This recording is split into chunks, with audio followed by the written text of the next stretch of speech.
Hello everyone! So this is Edmond. Mindaros Channel, isang content creator at gumagawa ng mga tutorials katulad ng laptop, PC troubleshootings, mobile device troubleshootings at marami pang ibang klaseng tutorials na sinishare ko dito sa aking channel. At sa video ito ay pag-uusapan natin at i-guide ko kayo on how to pay early Shopee SpeeDater bill using InstaPay QR code via Palawan Pay app.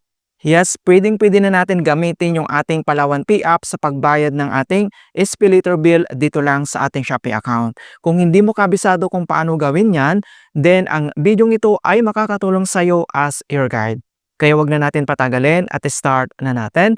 So ang next step ay kailangan mo lang i-open dito ang yung Shopee app and then click mo lang. So dito lang sa ating Shopee profile homepage, dito lang sa baba, kailangan mo lang itap dito yung may tab profile. At dito lang sa ating Shopee profile homepage and then dito lang sa My Wallet, kailangan mo lang i-select dito yung SpeeDater natin. At dito lang sa ating SpeeDater, so makita mo na dito yung ating available credit. So since nagamit natin itong ating SpeeDater credit and then kailangan natin bayaran yung ating due date, yung ating next bill. So makita mo na dito yung next bill and then yung due date natin every 15th of the month. Ayan. Okay, so dito naman sa My Bill, kapag click mo yan, dito mo makikita yung unpaid bill mo and then dito naman sa transactions, kapag click mo yan, dito mo makikita yung details ng items and din yung amount niya. Okay, so kung paano ba natin ito bayaran pay early? So may option naman dito na pwede mong bayaran in advance or pay early na tinatawag dito lang sa right corner. I-click mo lang dito yung pay early. And dito na tayo sa amount to pay. So ito yung upcoming bill natin. And then next, so ito yung amount. Then dito naman sa baba, kailangan mo lang itap dito yung pay now. And then dito na tayo sa amount to pay, total amount. And then dito naman sa payment method, kapag click mo tong please select, nandito naman yung payment method na pwede natin gamitin. So pwede mong gamitin dito yung Shopee Pay Balance, yung Maribank, then next other payment methods. Pwede natin gamitin naman yung payment center, e-wallet. So nandito naman yung available na pwede mong gamitin dito, 7-Eleven, GCash, SM Bells Payment, Cebuana, Palawan Phone Shop, over the counter, and more online banking. Alright, so since gagamitin natin dito yung InstaPay, so makita mo dito yung bagong payment method ni Shopee. So InstaPay, so enjoy free and instant repayment with GCash, Maya Banks, and other e-wallets. Okay? So dito lang sa right corner, i-click mo lang dito yung circular icon para masilig yan. And then i-click mo lang dito yung confirm.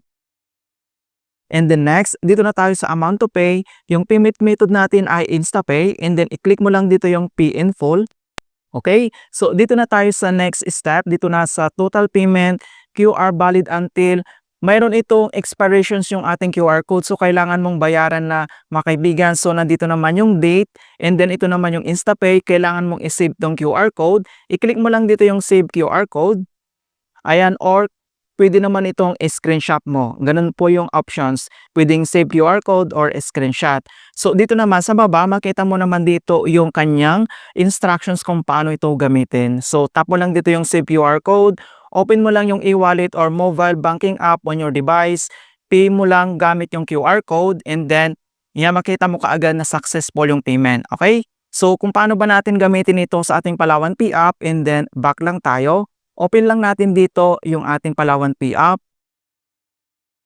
At once na open mo na dito yung Palawan profile homepage, dito lang sa baba ay makikita mo dito yung QR, yung nasa gitna lang. I-click mo lang yan.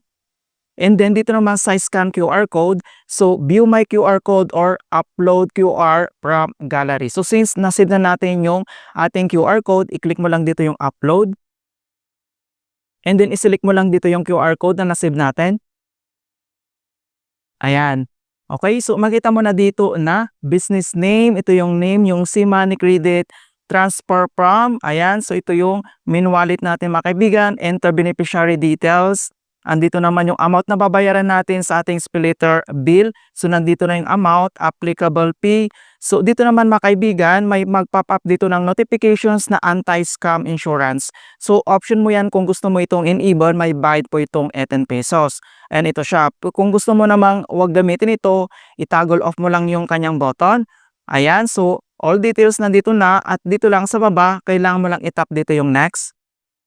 Okay, so pop-up uli itong kanyang protect padala. So option mo naman dito kung ayaw mo talaga. So meron ditong continue without protect padala or I want to be protected. May bayad po itong 18 pesos. So kailangan mo lang i-select dito yung continue without protect padala. I-tap mo lang. So, review payment. So, dito na tayo. So, kailangan mong i-double check. So, ito yung amount na babayaran natin sa ating Shopee SpeedLater bill natin. So, nandito yung details. So, from sa main wallet natin and then date time. So, mga kaibigan, yung kanyang fee, discount, convenience fee, makita mo naman dito na zero talaga. So, yung InstaPay ay pre-transaction fee yun or walang admin fee. So makita mo na dito mga kaibigan, wala po siyang bayad. Okay, so kapag okay na yung details, i-click mo lang dito yung confirm.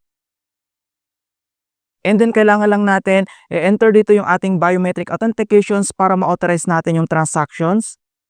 Scan lang natin yung ating fingerprint, processing, ayan. So makita mo na dito na payment successful. So, napakabilis lang talaga kapag ginagamit natin yung InstaPay doon lang sa ating Shopee account. So, nandito naman yung all details talaga and then makikita mo na talaga naman wala pong transaction fee or admin fee mga kaibigan sa pagbayad natin.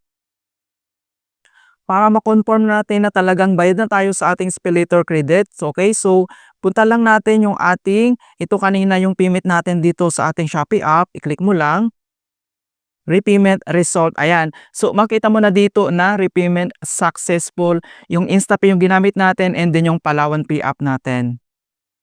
And pwede mo na itong i-view My SpeedLater. So, click mo lang yung View My SpeedLater para ma-double check natin. So, makita mo na yung available credit natin ay bumalik na dito and then wala na tayong babayaran dito sa ating SpeedLater credit natin, yung bills natin.